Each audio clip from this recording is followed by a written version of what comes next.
Right now at 11, extraordinary rescue.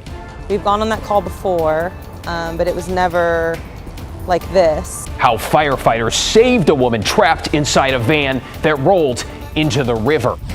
Also tonight, Our blood! students walk out across the country. Their demands tonight for real change, they say, to ensure their safety. And later, Beaverton-based Nike on the silver screen. My name's Sonny Vaccaro. I'm with Nike. And starring some familiar faces as we catch up with the man behind the career-changing story. I said these words, give it to the kid. And it changed my life and Nike's life. Plus, nearly a quarter of a mile long. We catch a glimpse of the largest ship ever to dock in Portland. And let's get right to breaking news. In a fatal shooting this evening in Northeast Portland. Video just coming in to us from the scene on Northeast Lombard, where police responded after a report of shots fired around 9:15. Our crew saw the victim's body there on the side of the road. Right now, police have Lombard and 22nd Avenue closed in that area. Police say the suspect or suspects ran away from the scene and no arrests have been made. We'll keep you updated if we learn more. Well, thanks for joining us. I'm David Molko. Now to that rescue along the Willamette, which started with a vehicle suddenly plunging down a South Portland boat ramp right into the river and ended with firefighters trying one plan after another until they finally got to the woman who was trapped inside. Alma McCarty with the update. Wednesday morning, first responders flocked to this boat ramp here in Willamette Park, called in to save a woman trapped inside a van, submerged in the river. A boat launch gone wrong. Officials say somehow the van towing a boat and boat trailer slipped out of gear and went underwater. Ellie Barnes happened to be in the park as the frantic scene played out. 911 personnel, there were fire trucks, there was an ambulance, there were paramedics, all down at the dock, trying to help this elderly gentleman get his wife out of his van. Firefighters jumped into action. Crews went to work with some assertive and frankly some creative solutions to try to access the passenger compartment. The first attempts, according to Lieutenant Sean Fogarty, were to break a window. Members grabbed hand tools, a tool that we use called a New York hook, that's a long pry bar type of tool, and they were able to breach one of the windows in order to attempt to get her out that way. That proved briefly unsuccessful, and they went to plan B. Everyone was really working to try to come up with a plan to try to free her from the vehicle. While lining up a plan C and D with more rescuers on the way, crews, including Katia Miner, successfully hooked chains onto the van. And the van had a tow hitch on the front, so we hooked the chain to the tow hitch to a ratchet strap to our chief's truck, and we were able to haul the vehicle forward that way. And at that point, she was rescued approximately 15 minutes after our first crews arrived on scene. Paramedics performed CPR before taking the woman to the hospital, where she remains in critical condition. The man was also taken to the hospital with minor injuries. He kept fighting to get off the stretcher and back down into the water to get to his wife. I hope his wife is okay. Fire Chief Sarah Boone called it an extraordinary rescue effort, saying the heroism, creative problem solving, and decisive action displayed by Portland firefighters gave this woman the best chance of survival. In South Portland, Alma McCarty, KGW News. And we thank all of them for their efforts. To get you caught up on tonight's other headlines now, in Salem, police are searching for a man accused of arson. You can see from this surveillance video he appears to light something on fire. Turns out it's a shed right next to La Hacienda restaurant. Authorities just released the video from 2 in the morning back on February 1st. The fire went out on its own and caused minimal damage.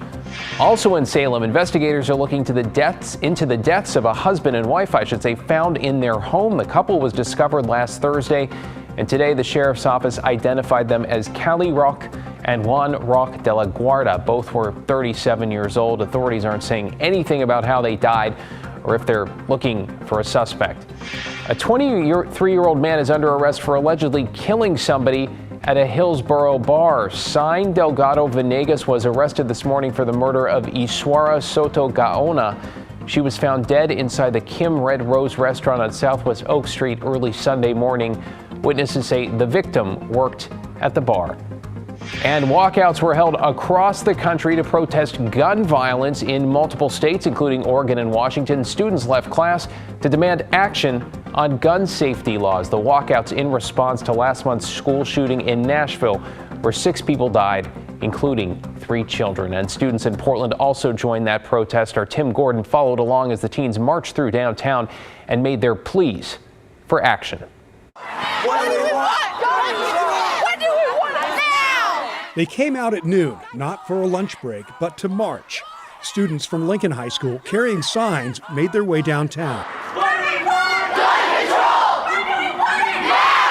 At Terry Shrunk Plaza, they joined other students, including middle schoolers from the private Northwest Academy in Portland.